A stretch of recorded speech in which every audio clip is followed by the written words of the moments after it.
Fala galera, tudo bem com vocês? Aqui é o Bruno Azê, o seu bom amigo. Tá começando agora mais um podcast de A a Z, o maior podcast de desenvolvimento pessoal do Brasil. E hoje um episódio mais que especial. Vamos falar sobre um tema que eu gosto muito de falar, que para muitas pessoas é complexo e difícil, né? Não difícil não, desafiador. Então, quero falar hoje sobre perdão. E não tem como eu não chamar aqui uma pessoa que seja especial para poder trazer esse conhecimento, dividir essa mesa comigo para falar desse tema que eu aprecio tanto, se não for uma pessoa que tem um carinho especial no meu coração, que é uma pessoa que, como eu posso dizer, hoje se tornou um bom amigo pra mim também e uma pessoa que tá comigo aí nessa trajetória. Meu irmão, Danilo Melo. Opa! Irmão, obrigado aí por mais uma vez você ter aceitado o convite de estar aqui dividindo essa mesa comigo. É um prazer e uma honra de verdade, porque você sabe o quanto eu te admiro, o quanto eu aprendo contigo e ter pessoas que eu admiro, que eu gosto aqui, é satisfatório demais. Eu que agradeço o convite. Coisa boa é a gente poder parar assim para ter uma hora de conversa, né? E eu sei que vai ser um programa incrível. Parabéns Obrigado, por essa nova etapa. E vamos gerar valor para as pessoas aí, para a audiência. Fiquem até o final, porque nós queremos refletir aqui sobre a vida. Então, são reflexões que te encontram aonde você estiver. Essa é a ideia, né? Exatamente. Transformar vocês na melhor versão que vocês podem ser. Irmão, antes de começar esse bate-papo, queria te entregar um pequeno presente, irmão. Eu agora, né, tô cuidando da minha saúde, né? Emagreci 3 quilos, perdi percentual de gordura, tô fazendo academia, passando com nutricionista e tudo em parceria com a Dr. Puro, que é referência em medicina integrativa aqui no Brasil. E eles falaram pra mim assim, me disponibilizaram alguns presentes pra eu entregar pras pessoas que tocassem meu coração, que fossem queridas. E não tem como, irmão, eu não lembrar de você e te entregar esse presente especial aí que a Dr. Puro enviou pra você. Meu grande irmão Valmir Ferreira, obrigado aí pela parceria. E quis que eu te entregasse esse presente pra você ir lá fazer a biopedância, passar com o nutricionista, né? E cuidar um pouco da sua saúde também lá, irmão. Você pode ter certeza que você vai ser muito bem recebido lá. Ficam localizados ali no Tivoli Mofa Regi, ali na Alameda Santos, aqui perto da Paulista. Cara, um lugar top. E eu tô fazendo um tratamento lá e tô adorando, né? Tô adorando essa minha nova fase, cuidar da saúde, mudei a alimentação, melhorando algumas coisas e tudo graças a Dr. Puro. Então, esse presente é pra você. Eles me deixaram na minha responsabilidade de presentear pessoas queridas e você é um cara que eu queria presentear, irmão, né? Então, presente pra você ir lá. Que legal. Obrigado. Irmão, vamos começar então esse bate-papo. E eu acho que a melhor pergunta, a melhor forma de começar esse bate-papo é perguntar pra você o que significa pra você, qual é a sua ideia do significado dessa palavra perdão. O que é perdoar, irmão? Eu acho que pra gente começar a falar de perdão, a gente tem que começar no ato sublime, né? Quem marcou a história com isso? Então, eu acho que a gente pode partir do filho do Zé, conhecido por Jesus. Então, veja bem. Só pra gente lançar de pano de fundo, de base, pra gente entender, vamos supor que você tem lá um amigo muito querido, que a Bíblia diz, né? Há amigos que são mais próximos que o irmão. Então há um vínculo maior que o sangue. Sim. E esse amigo, ele é assassinado de uma maneira brutal. Com base nisso, você clama por justiça e quando ele vai ser julgado, o juiz diz ali, não, a gente resolveu liberá-lo. Liberá-lo foi um momento de surto, que ele agiu de uma maneira totalmente desconexa e foi por isso que aconteceu. Como que você se sentiria? Me sentiria injustiçado, né? E essa injustiça, ela te tomaria, Sim. né? Ela chega a fazer você questionar a base da realidade. Exato. Quando a gente fala de perdão, a gente fala de uma ofensa e a gente fala de um ofendido. Mas para a gente ter a proporção da gravidade do fato, a gente precisa ter a concepção da santidade do ofendido. A gente tem que olhar para a dimensão do ofendido. Então, numa situação hipotética onde você teve o seu amigo tomado da realidade, ou seja, assassinado, você foi tomado de injustiça. Por quê? Porque você queria que a pessoa fosse punida. Sim. Quando a gente fala do perdão, como seres humanos, todos nós pecamos, sim ou não? Sim, exatamente. Eu penso que todos erramos, né? Sim. Afinal, nós estamos desenvolvendo a nossa vida. Então, quando a gente peca contra quem? Contra nós mesmos. Tem que existir alguém que foi ofendido. Exato. Quando a gente comete um ato ruim, sempre é contra alguém, contra um segundo indivíduo. Senão, a gente vive cada um do jeito que quiser. Sim. Então existe um princípio moral norteador e orientador das minhas escolhas, das minhas deliberações. Nós somos uma sociedade formada pelo cristianismo. Sim. O que nós conhecemos de civilização e de sociedade que deu certo, ocidental, tem um cunho cristão. Tem uma base. Então, quando nós pecamos contra Deus. Sim. E para ser perdoado,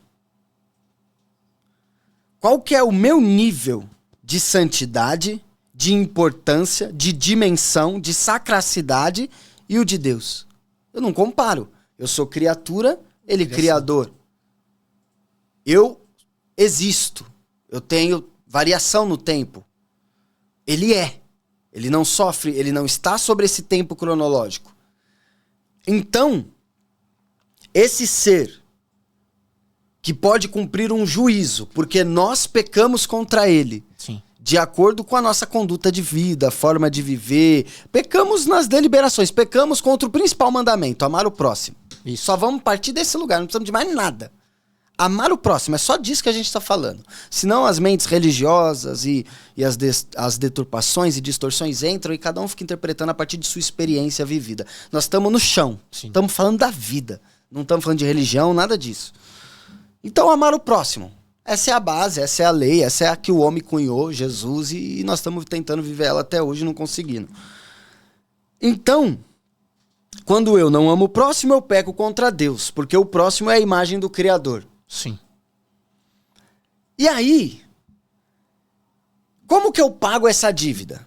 No caso do teu amigo assassinado, como o assassino paga a dívida? Pela lógica humana, seria olho por olho, né? Ele tem que ser preso ou ele vai ter que ser morto. Sim. Vai pagar por isso de uma forma ruim. Sofrer pelo mal que fez. De uma forma que nós encontramos para aplicar uma punição para conseguir combater um comportamento que iria contra o convívio social. Exato. Mas isso não muda o teu sentimento. Não. Diminui a injustiça, mas a perda tá lá. Como Deus poderia equiparar, sendo que quem perdoou, quem afrontou, quem pecou é infinitamente menor do que o ofendido? Sim.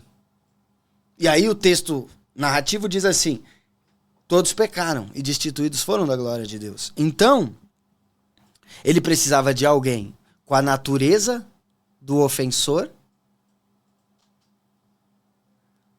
mas com a importância do ofendido. É aí que vem Jesus. É isso que eu ia falar. Possui as duas. Agora veja bem. Já vou concluir essa primeira parte. Como que você concede perdão? Como você concede perdão? Na minha visão, Nessa situação, no que nós estamos trabalhando aqui. do que você está trabalhando, como você concede o perdão? Você aplicando a restauração para ele. Para você, o perdão é uma dívida. Se eu devo 1.000, eu tenho que pôr 1.000. Certo. Zerou. Por essa daí. Certo, zerou. Pagou a dívida. Deus tem um boleto a ser quitado. Porque se ele simplesmente esquece que você ofendeu, ele é um Deus injusto? Se ele esquece, sim. Ele tem que ser. Porque você acabou de falar que se a gente esquecer que o cara assassinou seu amigo é injusto. Entendi. Eu não tô fazendo lei aqui, Sim. eu tô só refletindo. Só estamos baseando na fala. Na própria lógica que você confirmou. Sim. Então Deus tem que executar o juízo. Exato. Então ele lógica, pega Jesus, santo, que nunca pecou. Então Jesus tinha que receber o quê? Se ele nunca pecou, a vida. Ah, isso, a vida, a glória E eterna. quem pecou, o salário do pecado é a... Morte. Quem pecou tinha que morrer. Essa é a punição. Ele vem, e onde ele cumpre isso?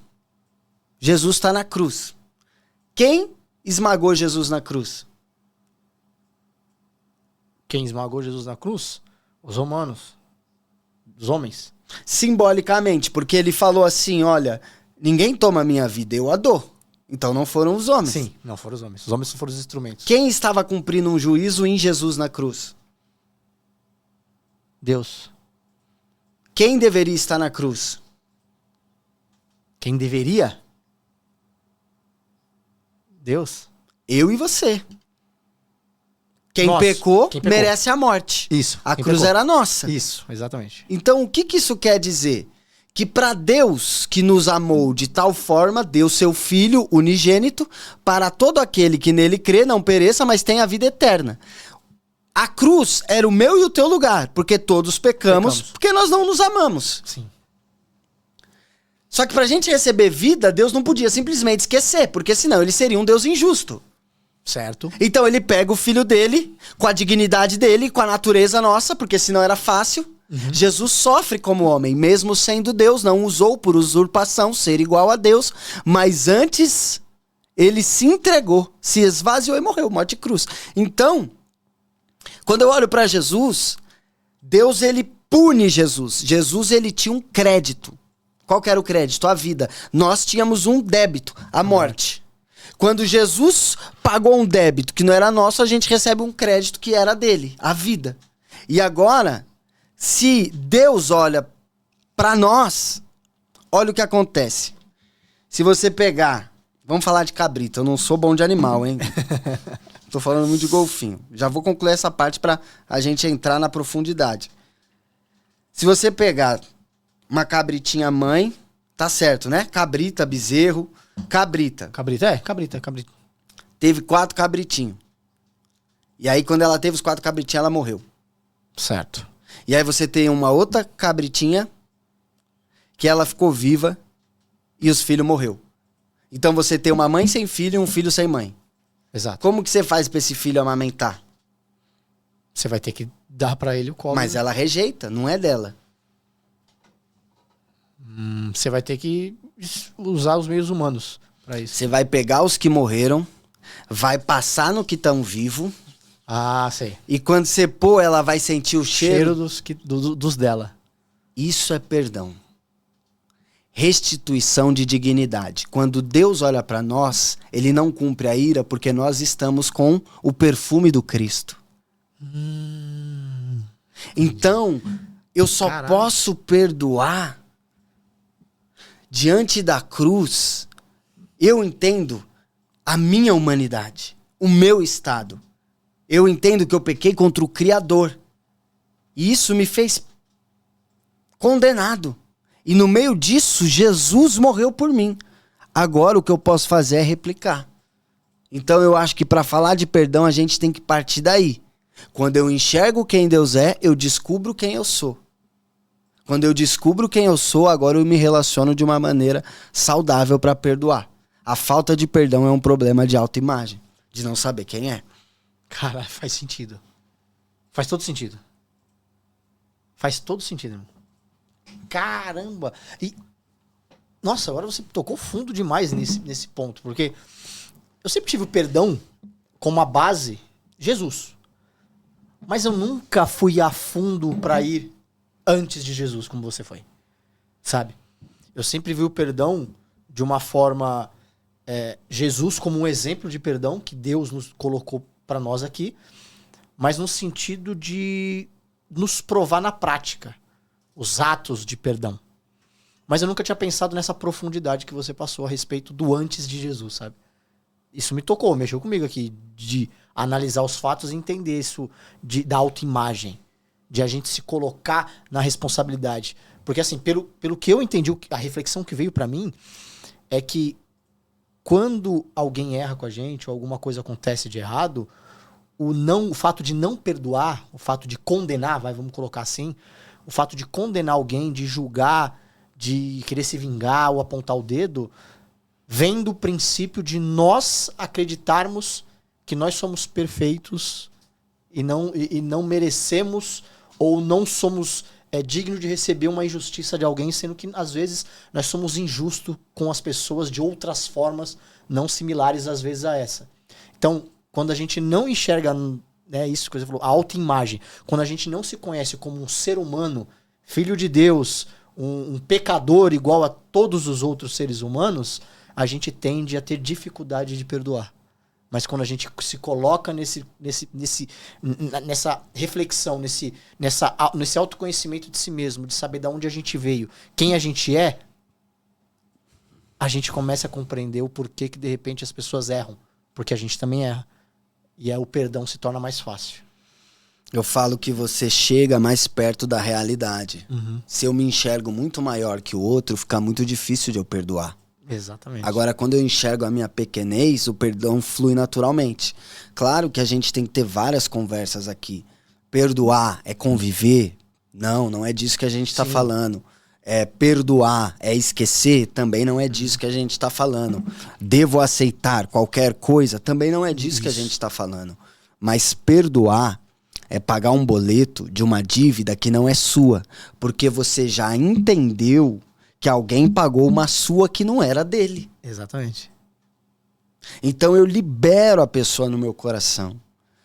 Nós estamos agora diante daquela situação trágica que aconteceu nos Estados Unidos, que o rapaz foi assassinado. Sim. Acho que é Charlie Kirk. Isso. Charlie Kirk, não sei como é que pronuncia. E eu acho que foi alguma cerimônia, né? Sim, em homenagem a ele, e eu vi, você viu o vídeo, viralizou, rodou o mundo, da esposa dele perdoando o assassino. Isso quer dizer que ela vai conviver com o assassino? De maneira nenhuma. Mas quer dizer que ela abriu mão de estar num lugar que não é dela. Ela não tem que pegar isso e fazer dessa dívida o centro da existência dela. Ela entendeu que ela não controla tudo e que a vida é uma série de eventos e a gente controla pouquíssima coisa, pouquíssima. E aí a gente pode raciocinar desde o universo, da expansão do universo, até chegar na Via Láctea, na Terra, até chegar aqui. Então a vida, olha a nossa pequenez, né? Você passa pelo sistema solar, você passa pelo...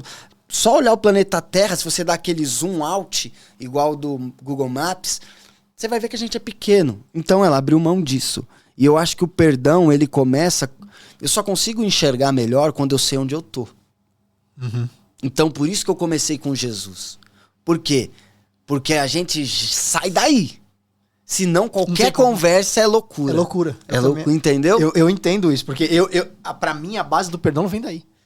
Qualquer coisa que eu falo sobre perdão, eu falo baseado no maior exemplo que a gente teve pra mim. Do que é o perdão de verdade, né? E como você falou, nós não estamos falando aqui do perdão no sentido de esquecer uma ofensa, esquecer um mal que foi causado.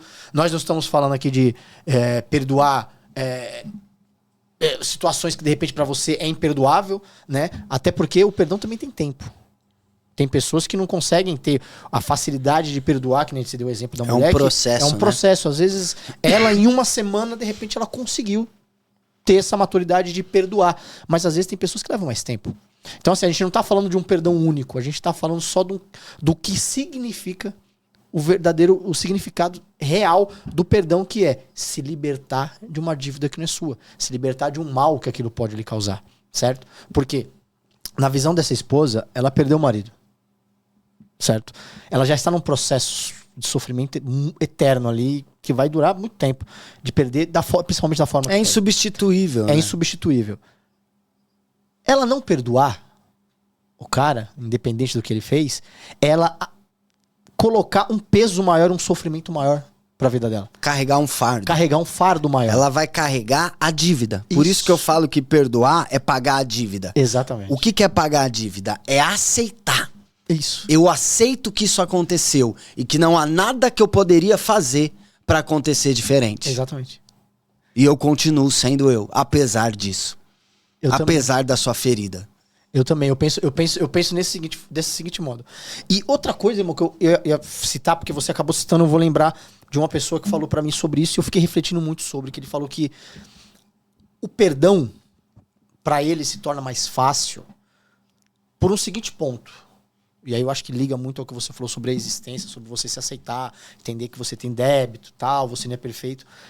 Que ele virou pra mim e falou que o maior problema da gente não perdoar é que o ser humano tem um ego muito alto ao ponto de achar e ter dentro de si de que mal nenhum poderia ser lhe causado.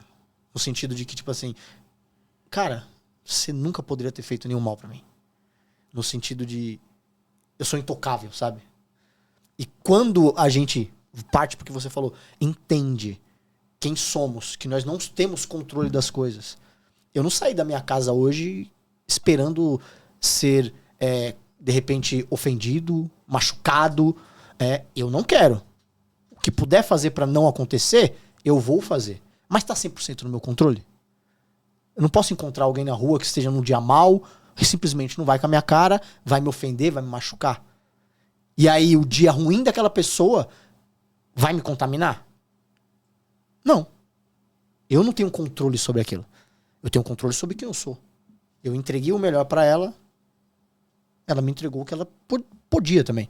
Então eu acho que quando a gente tem essa reflexão de entender que nós somos seres errantes também, e que o que vai vir até nós, tanto de coisas boas quanto coisas ruins, não necessariamente é responsabilidade nossa.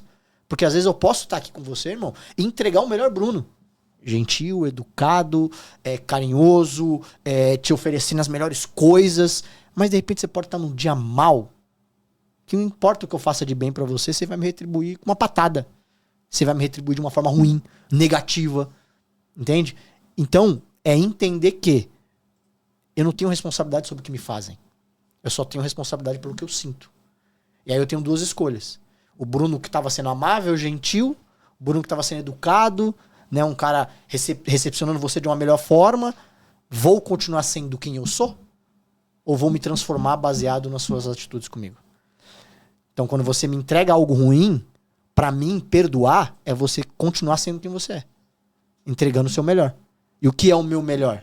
O meu melhor é, independente do mal que você me fez, eu vou te entregar o que eu tenho de melhor dentro de mim. Que é o quê? Te desejo o melhor. Vai com Deus. Fique em paz. Em alguns casos, vamos sentar e conversar e restaurar isso daqui. Então, eu acho que, não sei se pra você tem isso, o não perdão, o contrário do perdão, tem alguma coisa a ver com ego, com orgulho? Depende muito de como foi a história de vida dessa pessoa. Eu acho que a gente esquece, nós somos seres dramáticos. Ou seja, existe uma narrativa dramática que nós contamos na nossa cabeça sobre a nossa existência. Você já parou pra pensar que você tá escrevendo a sua história? Você é o protagonista da sua história, ou seja, você tá vivendo o filme da sua vida ao vivo agora enquanto você tá escrevendo. E a forma que você se lembra disso tudo é a forma de narrativa. Então, se eu falar como é que foi na sua infância, na adolescência, em tal período, você vai contar uma narrativa. E depende muito como essa pessoa recebeu isso. Então, como é que era isso na casa da pessoa? Eu vou te dar um exemplo. Muitas vezes, quando a pessoa na infância, os pais eram muito agressivos, ou ela sofreu uma humilhação, uma bronca desproporcional ao erro cometido. Então a criança vem, faz alguma coisa que não foi legal, coisa de criança, e o pai ou a mãe age de uma maneira muito desproporcional.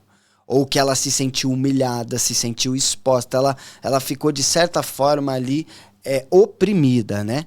E aí a pessoa ela associa essa experiência, reconhecer o erro como uma perda de dignidade, como uma diminuição da minha potência, da minha existência. Então essa pessoa vai ter dificuldade em perdoar. Então eu acho que assim, o perdão, ele é uma jornada.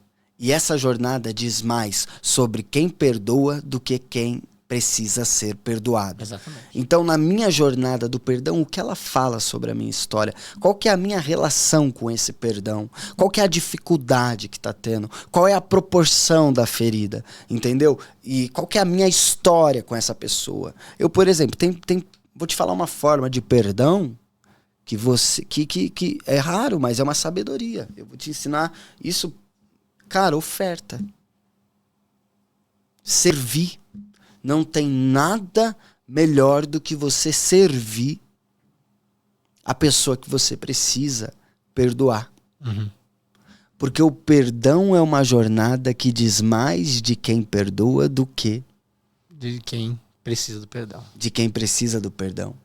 Então, se é sobre desenvolvimento pessoal, o perdão diz sobre as barreiras que eu encontro dentro de mim. E eu vou te falar uma coisa. Quando você segura esse boleto, que é essa dívida, essa mágoa que alguém causou em você, tenta nadar para fora, né, do mar, você tá lá no profundo, tenta subir com uma âncora no pé. É que nem você tentar viver sua vida sem perdoar. Tem muito câncer que é falta de perdão. Isso. A mágoa é grande causadora de cânceres. É. Porque eu ouvi um cara falando que tem duas coisas que são extremamente tóxicas, as mais tóxicas pro corpo humano, que são as coisas radioativas e os sentimentos ruins. A mágoa, raiva, tudo isso dentro do seu corpo, ele consegue destruir o seu corpo. Consegue criar câncer, criar inúmeras doenças, coisas que só a radioatividade conseguiria criar, um exemplo. Sabe? Então ele fala que são as duas piores coisas que tem. E pra mim, o perdão é isso. O perdão, ele é a eliminação de sentimentos ruins. Quando você perdoa alguém, é eliminar os sentimentos ruins. Eu não respondi sua pergunta, é verdade. Sobre que se tem alguma coisa a ver, o oposto ali, seu orgulho vai... Aí e fora, ego, né? fora isso que você falou, né? Que eu falei, aliás... De o perdão, muitas vezes, a forma que eu me relaciono com o perdão, a outra ponta é assim, é sobre o fato da não aceitação. Então, respondendo a sua pergunta, quando eu transformo a vida, vamos supor que a vida é uma árvore. Certo. Então, o tronco com os galhos são os sentimentos positivos. Aí vem a terra e as raízes. As raízes são os sentimentos negativos. A vida contém tanto os positivos quanto os negativos. Essa é a ideia. Por quê? Porque os sentimentos, eles servem para dar proporção às coisas. Eu consigo proporcionar importância, como eu sinto, como eu recebo dados fragmentados dessa realidade que chega para mim através dos 5 sentidos. Essa fragmentação, por intermédio da imaginação, eu uno para eu interpretar essa realidade. E os sentimentos dão intensidade, proporção a isso. Se eu vejo a minha esposa, se eu vejo a minha mulher, né? Sim. Minha esposa, se eu vejo meu filho, se eu vejo uma pessoa que eu não conheço na rua, o que eu sinto? Eu vou usar uma base aqui de memória, eu não conheço, não tem memória, não tem narrativa, não tem sentimento, não tem intensidade, é irrelevante. Isso mesmo. Porque não rolou vivência. Então, eu acabo hoje, tudo resumindo, a vida foi resumida ao para que serve e quanto custa. Então isso aqui, o que é? É um copo. Para que serve? Serve para tomar água. Quanto custa? Então é o utilitarismo. Tudo tem que ter uma utilidade. Então, o que importa é o que aparenta, para que serve. A gente tem se tornado extremamente superficial. Superficial. E o propósito da vida se tornou superficial também. Ser feliz. Então, quando eu quero ser feliz, eu vou evitar tristeza. Então, como que eu vou evitar tristeza, sendo que a árvore, né, o tronco e os galhos é a alegria e as raízes a tristeza? Eu não posso, se eu tirar as raízes, deixou de ser vida. Então, pensa que a vida se tornou tudo sobre mim. Para que serve? O que me beneficia? Como que isso vai facilitar a minha jornada? E se eu tenho que ser feliz e tudo serve para me fazer feliz, eu vou sempre buscar o prazer e evitar o desprazer. Só que aí eu descaracterizei a vida. Eu tô querendo editar uma falsa realidade para eu viver uma falsa vida. Exatamente.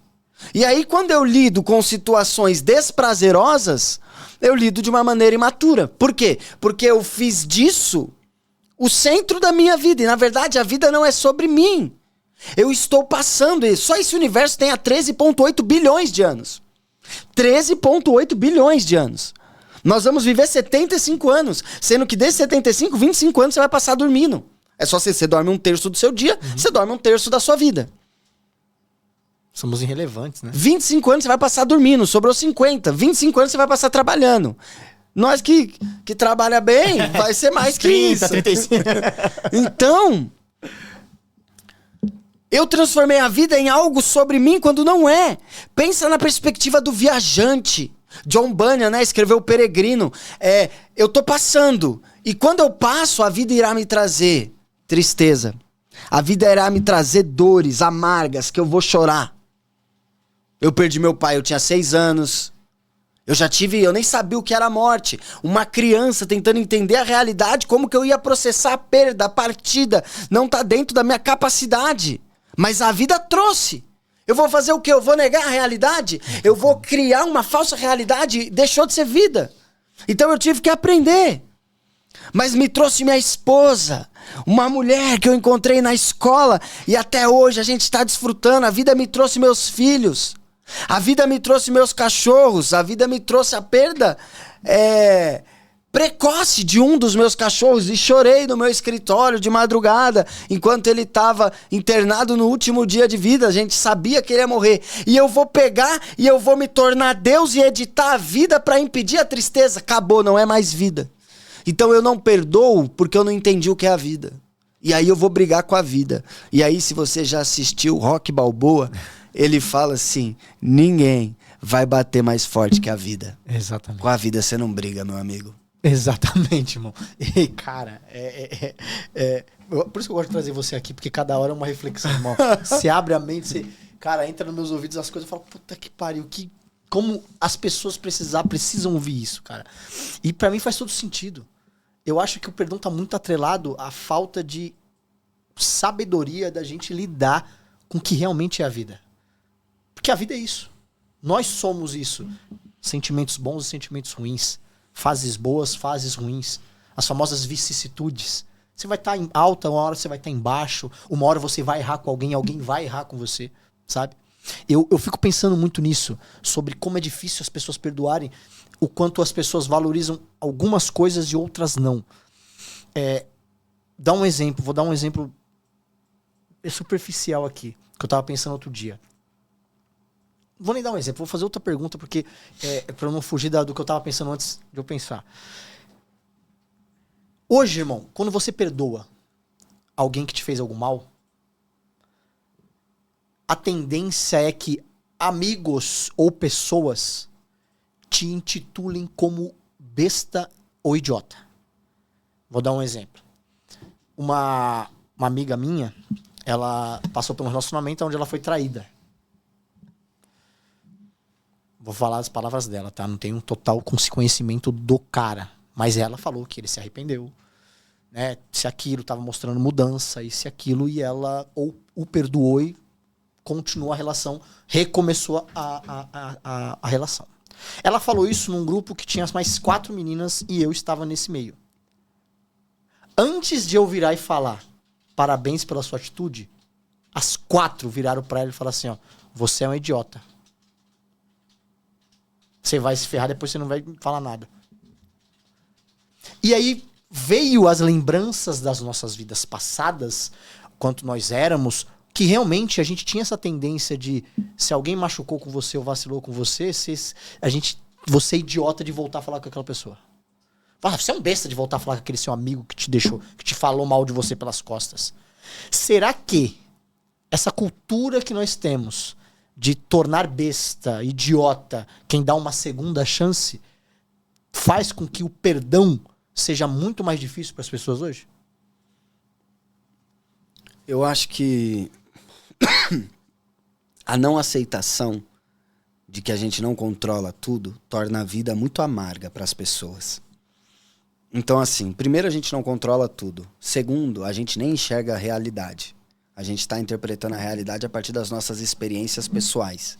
Então, nesse caso, quando a pessoa vai e fala, as 4 meninas vão e falam assim, ah, você foi boba, você foi idiota, elas estão falando a partir da experiência de vida delas. Então é um conselho completamente enviesado. E a realidade é que grande parte das pessoas hoje que vão dar um conselho para alguém, elas dão a partir do quê? Desse pensamento. É simples, você faz algumas perguntas. Tá, por que você pensa isso? Mas por quê? Mas por quê? Você vai ver que a pessoa gira em círculo, então ela não tem uma opinião, nem existe uma voz ali dentro. O que existe é um amontoado do que ela recebeu de informação e ela juntou e saiu repetindo. Então isso é uma percepção muito empobrecida da vida. O que é muito importante aí nesse ponto é simplesmente a pessoa entender que não é sobre o outro. Se ela perdoou, ela não é idiota. Ela é gigante. Ah, mas eu vou ficar junto ou não? Isso aí é outra conversa. Se vai ficar junto, tem que fazer um acordo pra, se acontecer de novo, acabou pra sempre. Sim.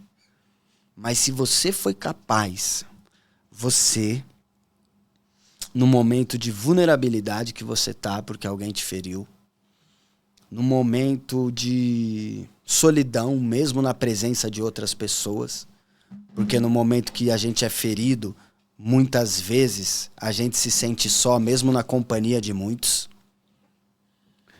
Com uma ferida aberta, exposta e sangrando, com a alma enfraquecida.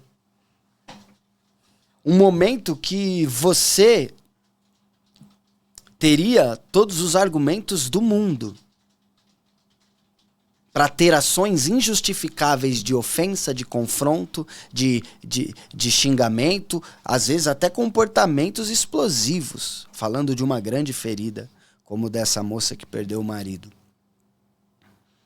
E você fala, eu te perdoo. Isso não é sobre o outro. Isso é sobre ela. Isso é sobre a pessoa que perdoa. Essa pessoa está enxergando a vida de um lugar mais perto do chão.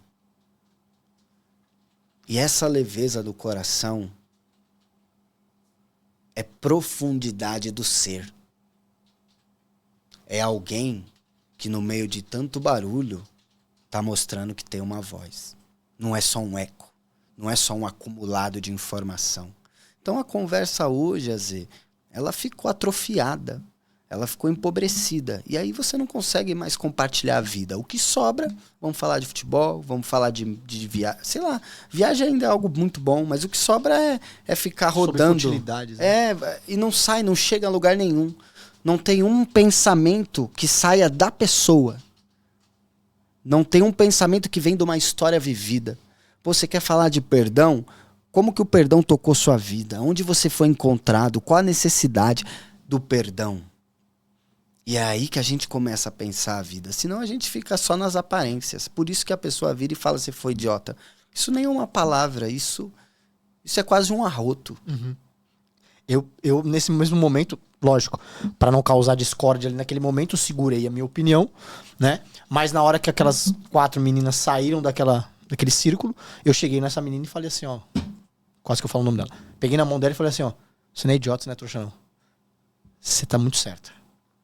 Se você sentiu que houve um arrependimento genuíno, se é isso que você acredita, se foi bom os momentos fora o que aconteceu, isso não tá te tomando de dor, não tá te fazendo mal, você foi gigante, você foi incrível. Então, isso é virtude. Eu falei pra ela, então você não foi idiota, você foi grande. E sabe qual que é o contrário também? Ao contrário do... Tão necessário quanto? O quê? Vulnerabilidade. Você se permitir ser vulnerável. Cara, eu falo isso pra tantos homens. Eu falo, cara, vulnerabilidade não é fraqueza. Não. Vulnerabilidade é poder. É poder. Toda vez que eu falo de vulnerabilidade, sabe que imagem que vem na minha cabeça? Qual? Jesus diante de Pilatos. Tem o filme, né? Uma cena simbólica. E então, assim, muitas vezes a gente não perdoa Porque a gente não quer estar vulnerável. E a gente não quer estar vulnerável porque a nossa autoestima é baixa. Ou seja, nós temos uma ferida na nossa autoestima. Nós temos uma mágoa, um problema de imagem, de confiança, de validação, de reconhecimento, de conexão, de autonomia. Alguma ferida ali. E quando a pessoa nos fere ali, a gente pensa que vai colapsar, então a gente se protege, a gente se defende, a gente contra-ataca. Mas quando você não briga com a vida e você aceita o seu estado de vulnerabilidade, a vida se torna incrível. Exatamente. Porque você fala, o que a vida preparou pra mim hoje? O que a vida preparou? O que vai ser? Isso é incrível, isso é incrível. Isso é maravilhoso. Eu creio muito nisso, na vulnerabilidade de você entender que você está aberto a acontecimentos e que eles irão acontecer independente do que você planejar e que você tem que estar pronto para qualquer um. E ter bons sentimentos perante más situações que acontecem mostra a grandeza que você carrega dentro de si, de saber e entender realmente quem você é, o que você precisa, né? Tudo que a gente está falando aqui sobre perdão, a gente está deixando bem claro que o perdão é para nós, né? O perdão não é sobre o outro, não é sobre quem vai receber, não é sobre quem fez algum mal, é sobre você se livrar de pesos e amarras que vão te prender, que vão te deixar presos em alguma coisa que às vezes não vai nem lembrar de você. Uma vez eu até falei que quando você tem alguém que te fez algum mal, na sua naturalidade é você não querer mais próximo àquela pessoa. Só que você não perdoar essa pessoa é você carregá-la para sempre. Então não faz sentido você não perdoar alguém que você quer longe. Porque se você perdoar, você simplesmente vai estar deixando para aquela pessoa para trás e se livrando você de amarras que te prendiam a coisas ruins. Então, quando você tem essa clareza da vida, de se tornar vulnerável, de saber que tem coisas que você não vai controlar e que vão acontecer com você. Você não é perfeito, né? No sentido que lhe cabe do que os outros trazem pra você, mas que você tem que focar em melhorar o que você entrega pros outros. Aí eu acho que a pessoa entendeu o que é a vida, sabe? Entender que o mundo às vezes não vai ser tão bom quanto a gente pensa. Mas eu posso ser bom pro mundo independente do que aconteça. Então eu acho que quando a pessoa entende isso, ela entende o grau e o valor do perdão, porque o perdão se trata muito mais de si do que do outro. Porque uma vez eu ouvi uma frase que eu concordo muito, que o cara fala que a gente só descobre quem somos realmente perante uma situação ruim, uma situação negativa. Quando a gente está numa situação boa, a tendência é nós entregarmos o melhor. Porque tá tudo confortável. Mas e no desconforto?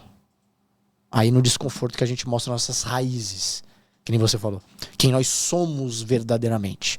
Então eu acho que falando de perdão, quando a gente mostra vingança, querer o mal, não tô nem falando de não perdoar, porque às vezes tem pessoas que não perdoam, mas não querem perto, tá tudo certo. Mas existem pessoas que além de não perdoar, querem se vingar. Querem que a pessoa que a gente começou, querem que a pessoa pague com a mesma moeda, a pessoa precisa sofrer, deseja o mal pra pessoa. Pra mim ali ela não tá mostrando, ela só tá mostrando o quanto ela é pior do que quem feriu ela. Porque às vezes quem feriu, até falo os erros com maldade, às vezes uma pessoa pode te ferir, te machucar, sem a intenção de querer te ferir. O ato impensado dela trouxe uma consequência que lhe feriu, que lhe machucou. Mas em todo aquele ato, em nenhum momento ela pensou, vou ferrar o Danilo. Ela não pensou que poderia te prejudicar. Mas no ato dela não foi com essa intenção. E as pessoas, às vezes, querendo revidar, se vingar, desejar que o outro se ferre, programar, que a gente sabe que tem pessoas que manipulam coisas para poder que o outro se prejudique, elas não percebem o quanto de maldade existe nela muito maior do que do outro que cometeu um erro. Porque o que cometeu o erro às vezes não teve uma intencionalidade. Foi burro, inconsequente, outros vários nomes, mas ele não fez um ato, às vezes, com uma maldade em si de te ferir. Mas a vingança, o querer destruir o outro, querer fazer o mal, ali há um sentimento de maldade, sabe? De intencionalidade no ferir, no fazer o outro sofrer. Então, o perdão, além de trazer pra você uma pureza e uma melhora, né, um filtro para que você se torne alguém melhor, na minha visão, ele te preserva de você se tornar uma pessoa ruim, uma pessoa má, e acabar invertendo o jogo, sabe? Eu fui prejudicado, mas no final da história eu vou perder toda a minha razão e vou sair como pior do que quem me feriu. O que você vê em relação a isso? Em relação a pessoas que não perdoam, mas buscam se vingar? Eu acho que a vingança, ela vem de um transbordo da dor, de um apequenamento diante do sofrimento que o outro me causou. E aí eu não consigo olhar para ele de uma perspectiva que me leve a digerir, a administrar, a aceitar e seguir. Então, eu vou lidar com isso aqui dentro explodindo fora. Então, a vingança é uma tentativa de devolver a diminuição que o outro me causou.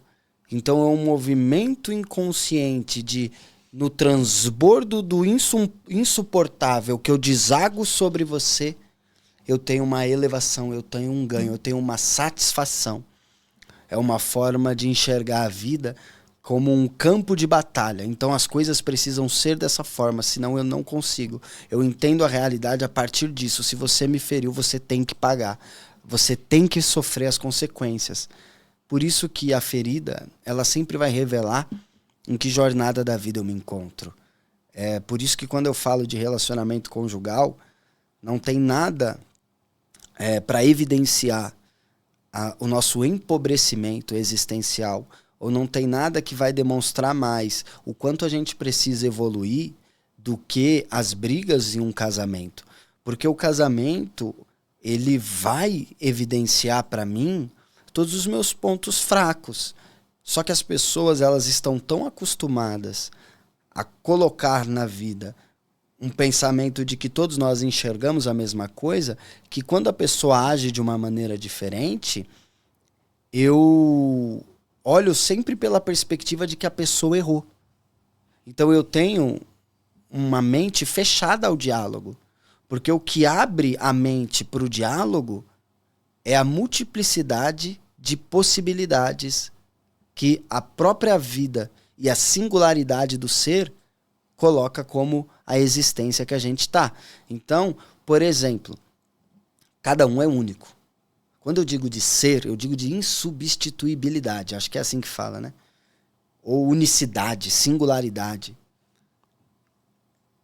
Você já perdeu alguém que você ama? Já.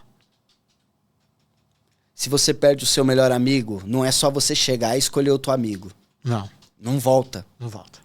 Esposa, não tem como você vai escolher outra esposa, não é a mesma. Não é mesmo. Não volta.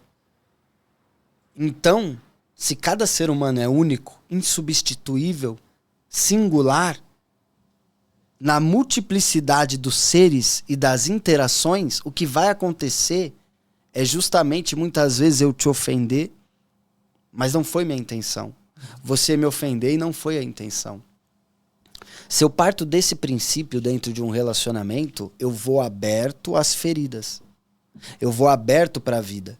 Só que se eu transformo a vida em um lugar onde tem que me fazer feliz, onde eu não posso lidar com tristeza, percebe que é a visão de mundo da pessoa? Então, tem que me fazer feliz, eu não posso lidar com tristeza e você deve ser quem eu espero que você seja.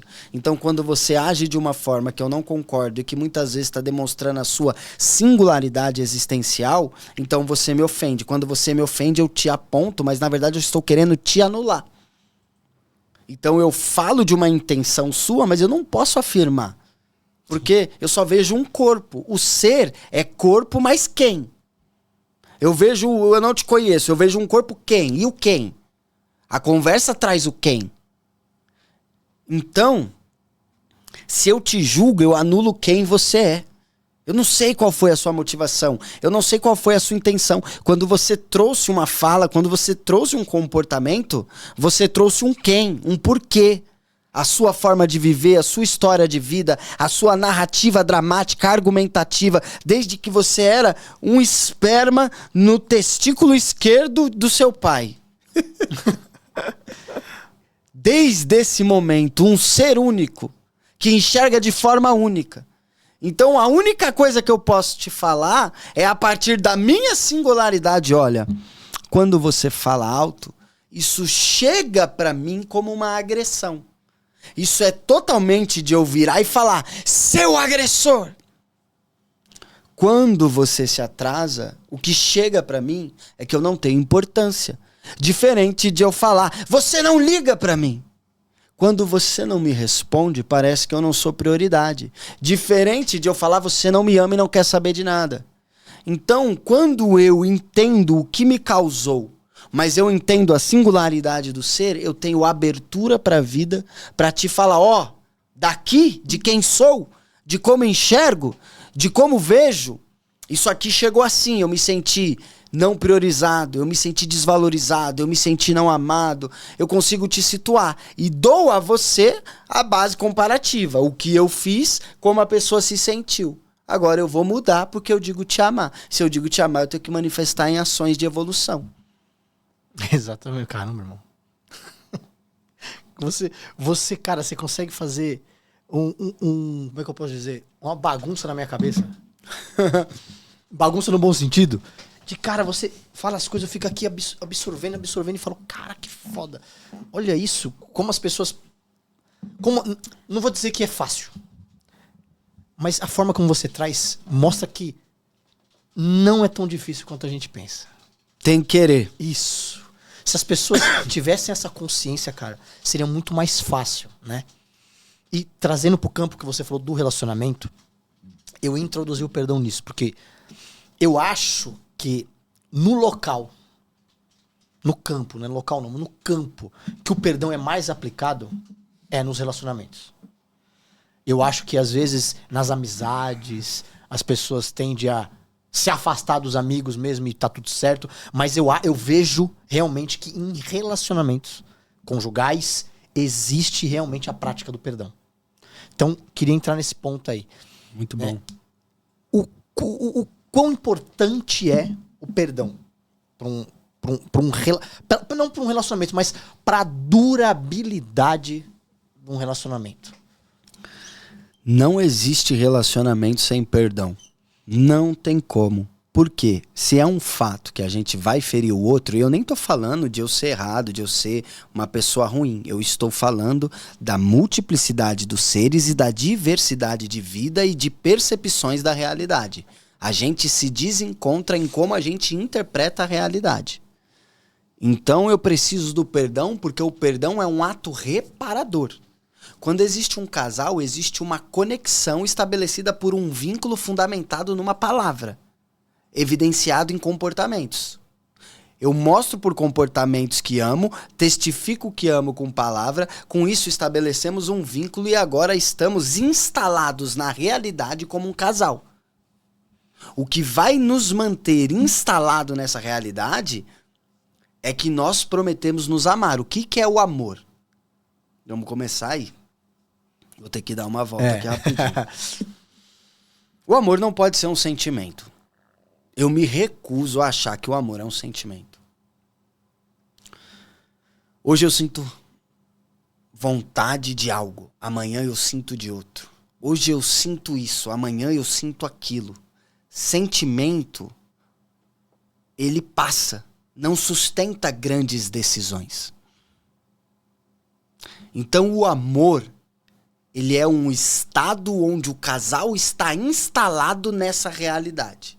Você pega dois ímãs, um polo N e um polo S, polo norte e polo sul, dois polos. Se tiver nos polos opostos, eles se atraem pela força do campo magnético. Esse campo magnético que os une é o efeito de como a gente se instala. O casal se instala, eles escolheram se unir, e esse unir-se é um estado de amor. Sentimento não sustenta grandes decisões. As pessoas mudam carreiras, não é baseado em sentimento, é baseado no amor. As pessoas dão as suas vidas, não é baseado no sentimento, é baseado no amor. As pessoas renunciam sonhos, mudam planos, mudam de rotas, tomam decisões, fazem decisões absurdas. Não é por um sentimento, é baseado em um estado instalado na realidade.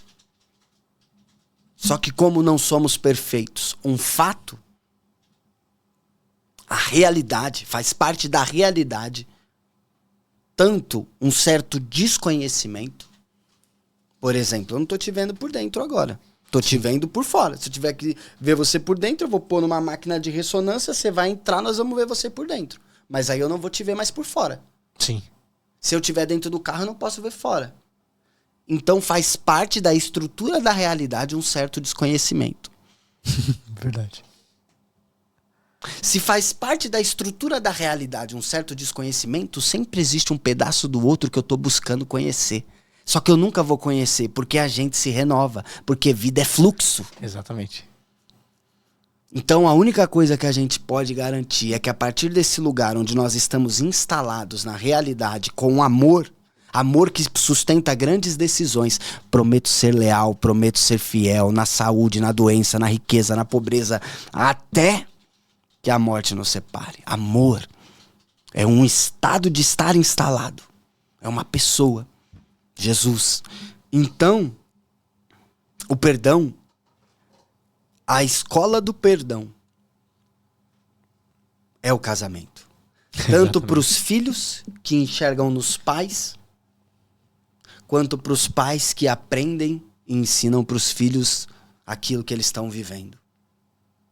Então, o perdão tem que acontecer. Porém, tem um ponto muito importante aqui, Bruno. Qual?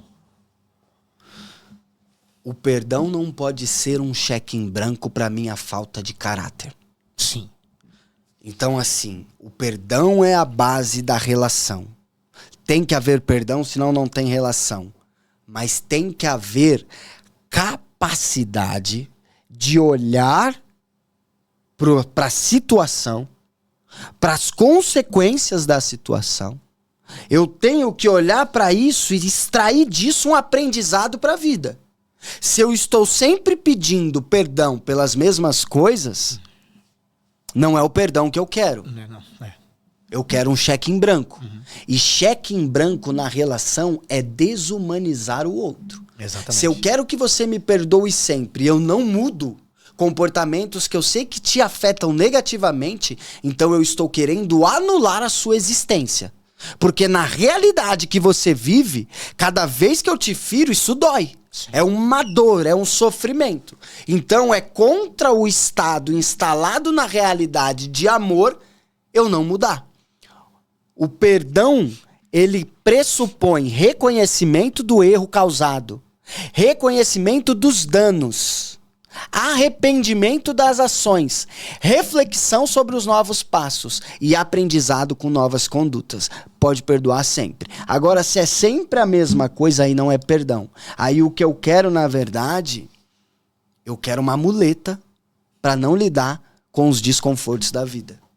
Exatamente, você falou. Eu acrescentaria um outro ponto nesses que você falou. Tanto do reconhecimento, do arrependimento. Eu colocaria a consciência das consequências. Você ter a paciência, né? Porque tem muitas pessoas que erram com o outro e quando querem esse perdão, né?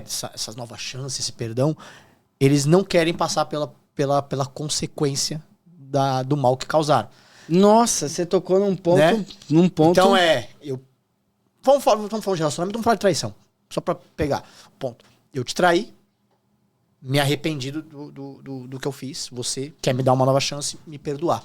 Só que eu não quero sofrer as consequências disso. Quais são as consequências disso? Cara, o meu celular vai ter que estar exposto ali o tempo todo, para que se você quiser pegar, você vai pegar. As consequências qualquer lugar que eu vá e passar um pouco do horário, eu tenho que aceitar você me ligar inúmeras vezes para querer saber onde eu tô. Dar satisfação, fazer uma chamada de vídeo para mostrar onde você tá. É as consequências do que você fez. Então existem pessoas que se arrependem, mas não querem sofrer as consequências do ato que cometeu. Então, eu acrescentaria esse ponto no que você falou aí em relação a reconhecer o erro, reconhecer o dano, reconhecer a dor que causou, se arrepender e ter paciência para aceitar as consequências que você vai ter. Sabe o que eu sempre falo? Quando você tem uma pessoa que ela... o Dimas, né? Aos 45 do segundo.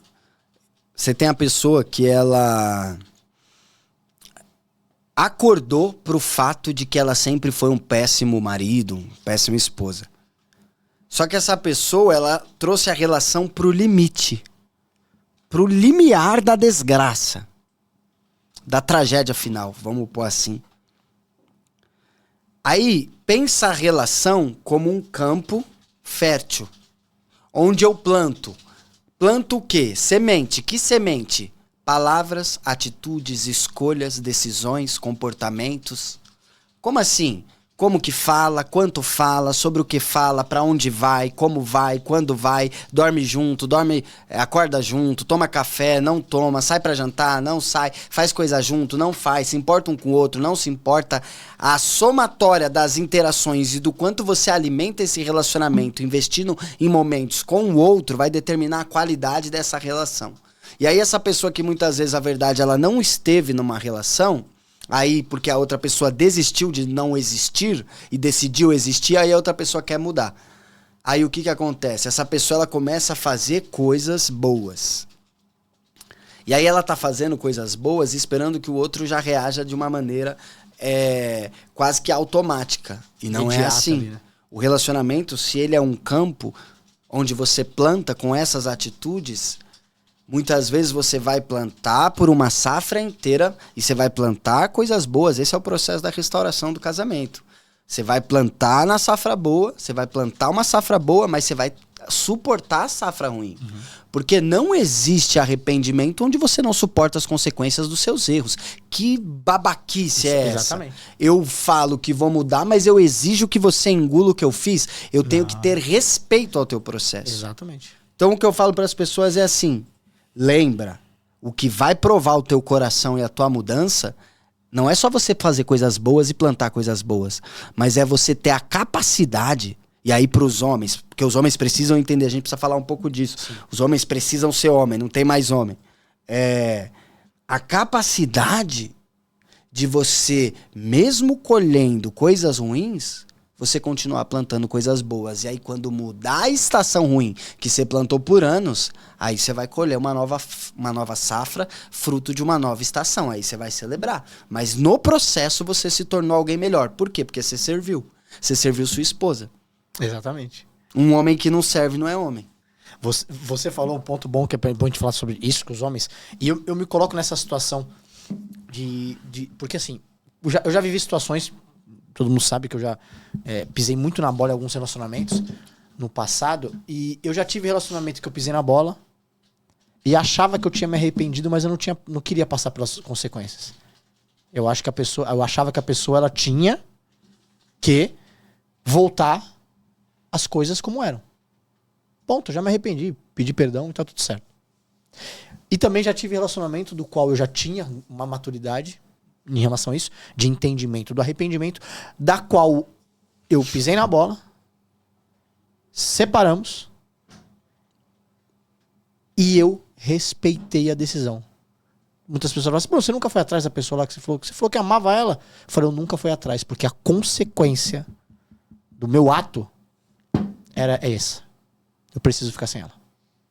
Então, eu aceitei, me arrependi, e aceitei a consequência. Qual era a consequência?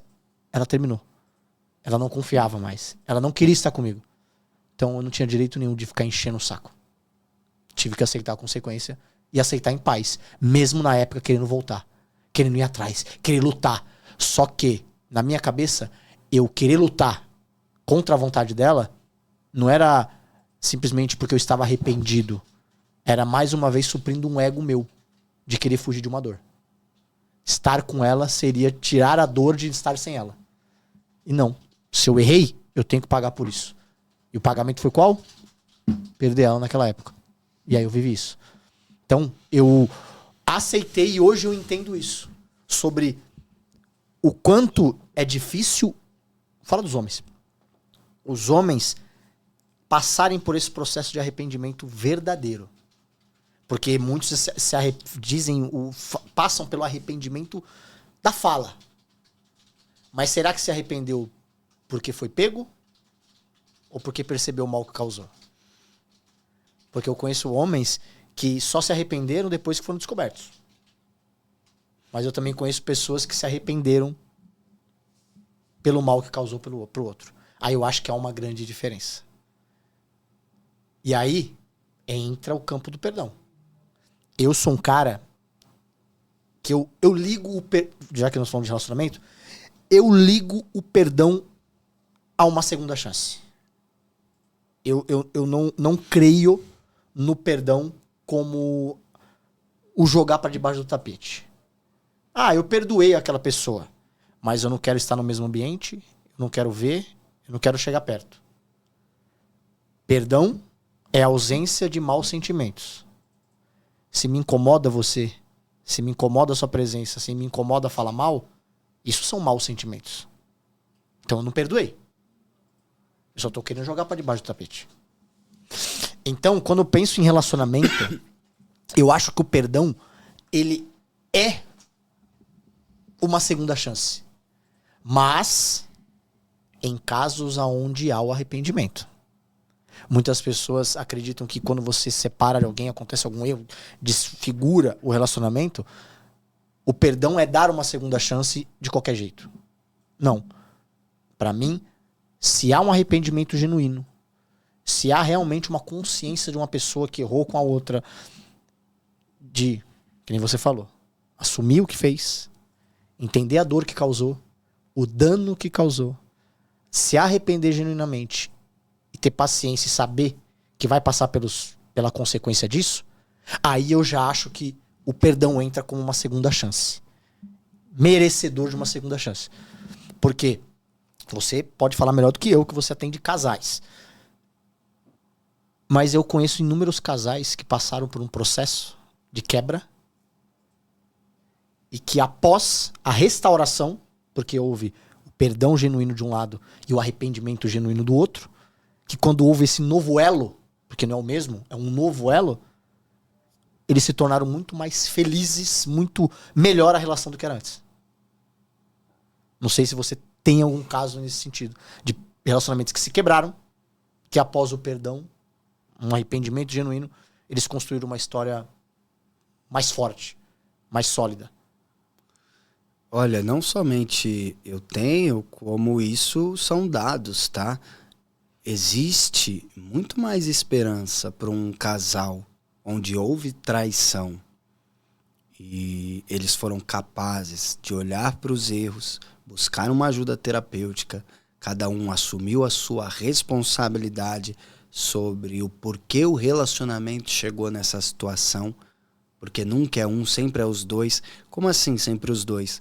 Sempre os dois responsáveis pela traição? Não é disso que eu tô falando. Quem traiu tem que assumir essa responsabilidade. Mas por que o casamento chegou nesse lugar? Vamos refazer a jornada da relação. E no refazer, cada um vai assumir a sua parte no processo. Esse casal, mesmo tendo traição, tem mais esperança para ele do que para o casal onde não houve traição. Eles não buscam ajuda terapêutica, mas eles revivem as mesmas situações de desconexão. Sabe o que é desconexão? Um não busca o outro para se conectar. Como é que você tá? Como é que foi seu dia? Amor, vem ver aqui esse filme. Olha, vamos assistir junto. O que você vai fazer esse final de semana? A gente precisa construir uma narrativa junto. Exato. Esse casal é distante. Esse casal não sabe reparar. Olha, me perdoa, eu te ofendi naquele dia. Eu reconheço a sua dor. Eu valido a sua experiência subjetiva. Não existe. Então, se há um acompanhamento e esse casal realmente se ama, tem mais esperança para esse relacionamento do que para o outro que supostamente se ama, mas não tem conexão, o sexo é ruim, um não pensa no outro, é um sexo frio, quase que resumido a um movimento hidráulico. Não tem alma, só é para frente e para trás. Então, assim, é um empobrecimento existencial. Tem mais esperança para onde houve traição do que para esse casal. Eu acredito nisso também, porque eu acredito que na vida as pessoas podem se tornar melhores. E, infelizmente, o ser humano, ele tende a melhorar, a mudar, a se movimentar muito mais pela dor do que pelo amor. Infelizmente. Então, quando eu vejo um relacionamento onde houve uma quebra, um erro, e há ali um arrependimento genuíno e também há ainda amor, quando você vê que ainda tem conexão, eu vejo ali uma puta potência pra se tornar um relacionamento muito melhor. Porque Verdade. existe o principal, que é o amor, a conexão entre ambos. Existiu ali uma consciência de falha e um arrependimento, que isso é raro, as pessoas se arrependerem do que fazem, né? E houve uma quebra, uma dor muito grande. Pra mim, são 3 pilares muito fortes pro crescimento e a transformação do ser humano. Amor, arrependimento e uma dor. Então, quando eu vejo isso, casais se quebrando no primeiro erro, na primeira oportunidade, isso me dói tanto, sabia? Porque eu fico falando assim, eu penso assim, quantas quebras eles vão ter durante toda uma existência? E quantas relações eles vão pingar durante toda a existência se eles sempre pararem no primeiro obstáculo? Eu falo que o problema não é nem parar no obstáculo, né?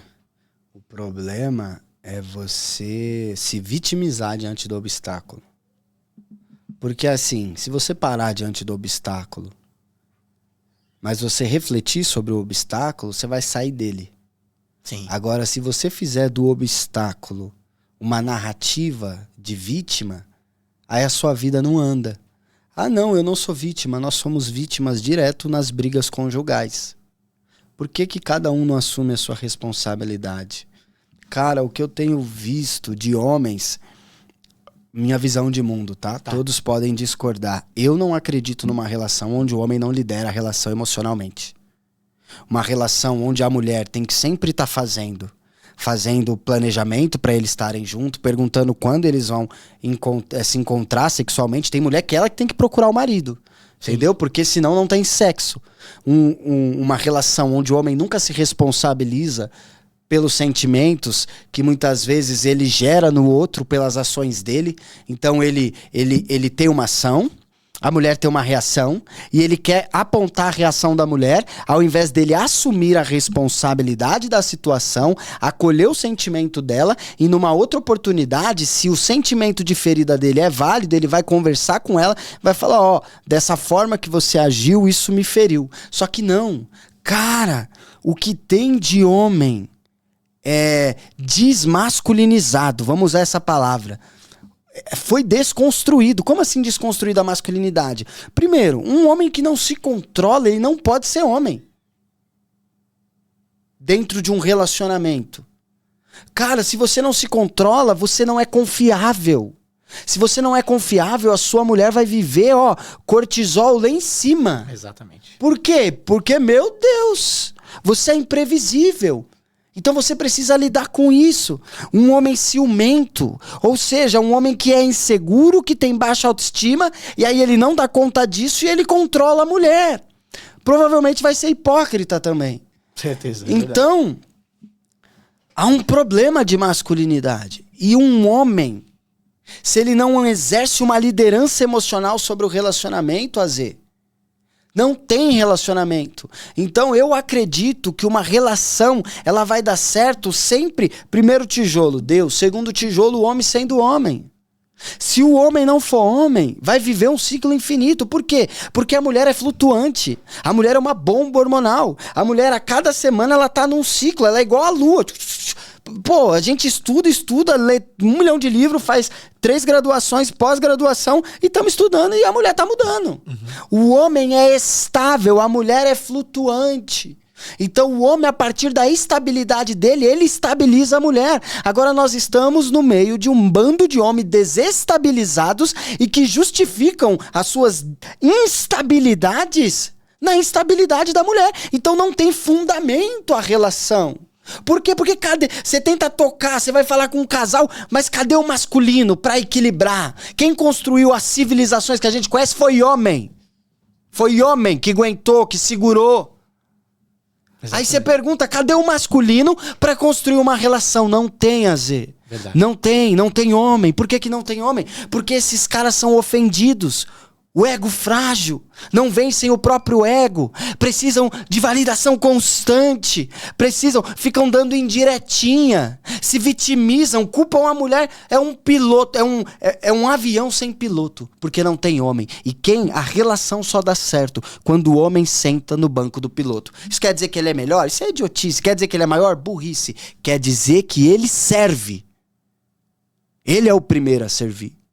Ele é o primeiro. Ele serve cedendo, ele serve acolhendo e ele serve tendo discernimento de quando a mulher passar da conta. E em amor, ele conduz a família dele, porque ele é o homem. Então, irmão, baseado no que você falou sobre o homem servir, sentar na cadeira do piloto da relação, pra mim faz todo sentido, porque eu tive uma relação que ela se perdeu exatamente por isso. Não porque eu não sentei na cadeira de piloto, porque eu não acho certo sentar. Mas eu tive uma relação no momento mais frágil da minha vida. E principalmente financeiramente e emocionalmente. Onde eu não estava bem. Então, a minha relação com essa pessoa foi uma relação onde muitas vezes ela precisou ser a provedora financeiramente. Ela precisou ser a provedora emocionalmente porque eu não estava bem, né? E a minha relação acabou se afundando por isso. Hoje eu tenho consciência disso. Que a minha relação se afundou por isso. E por isso que eu estou nesse processo, agora, querendo ficar sozinho, porque eu quero me estruturar, né? Agora, pôr a casinha em ordem, financeiramente, meus projetos, minhas coisas, para depois eu me entregar uma relação. Porque eu acredito nisso. Acredito que quando o homem não está estável, não está firme, não está sólido ali, a relação tende a não dar certo. Tende a desgringolar, sabe? E, aproveitando isso, nós falamos sobre a falta da masculinidade hoje, veio um exemplo na minha mente aqui, eu queria perguntar pra você, o que você acha dessas relações hoje dos homens muito bonzinhos, onde a mulher que manda, a mulher até, às vezes até bate, grita com o cara, onde a mulher traz o cara pra família dela, sabe? Tipo, tudo é baseado nela, no controle dela. O que você pensa sobre? O homem que é muito bonzinho, que tá... Não tem problema ser bom, não é isso que a gente tá falando. Sim, a gente usou... Agora, o homem quando ele cede em tudo, é porque falta dentro dele uma confiança básica nele mesmo. Então ele teme o medo, ele teme a rejeição, e ele entra então em um estado contínuo de concessão, porque ele tá num estado de sobrevivência. Isso aí não é generosidade. Pô, aquele cara sempre te ajuda, sempre faz tudo. Eu tô falando daquela pessoa que muitas vezes fala sim pros outros e não pra ele. Uma pessoa que não sabe falar não. Sim. Que não sabe pôr limites, que não sabe se posicionar, que não tem opinião. Essa pessoa é uma pessoa que vai sofrer muito na relação. Vai sofrer. Ou também a gente tem o caso, por exemplo, da mulher, né? A mulher que... ela só se envolve em relacionamentos ruins. Às vezes ela fica muito tempo sem se relacionar, mas quando volta ela escolhe justamente aquele cara que não presta, que é problemático, que sempre vai passar ela pra trás, que não vai priorizá-la. Essa mulher que ela arruma um cara bonzinho, o bonzinho não serve. Ah, porque ele é apegado demais, ele é carinhoso demais. Ah, porque ele fica em cima de mim, ele manda mensagem toda hora. Às vezes eu sou grossa e ele me perdoa na hora. É porque essa mulher, ela entendeu que por amor se briga. Ela não entendeu que amor é servir. Ela entendeu que amor é brigar. Amor é fazer joguinho. Amor é te deixar desconfortável. Amor é você não saber como eu vou reagir. Uma pessoa que viveu muitos relacionamentos ruins, então ela não entendeu que amor é um lugar de liberdade, de transparência, de segurança. Não de controle, de desconfiança e de apontamentos. Essa pessoa sofre. E assim, eu vou dar um exemplo. E quando um homem, já que a gente foi um tema de masculinidade, eu falar sobre isso porque é um tema que ficou na minha mente, porque eu tava conversando essa semana sobre isso. Nós temos não vou citar quem, mas temos um grupo de amigos que tem um deles que ele tem um relacionamento há muito tempo, tem a família dele, não julgamos isso. Mas ele não percebe o quanto quem manda ali em tudo, quem organiza tudo é a esposa dele. No sentido de controlá-lo. Como a gente estava falando. Controlá-lo, sabe? Ela não é aquela pessoa que controla o cara na imposição. Mas ela faz um jogo de levantar o ego dele pra ter ele sob controle. Meu marido tudo é. Meu marido é lindo, maravilhoso.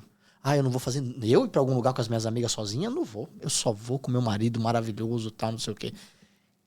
E eu percebo que, sem perceber, inconscientemente, ela entendeu que aquilo mexe com o ego dele e faz com que ele fique sempre no controle dela.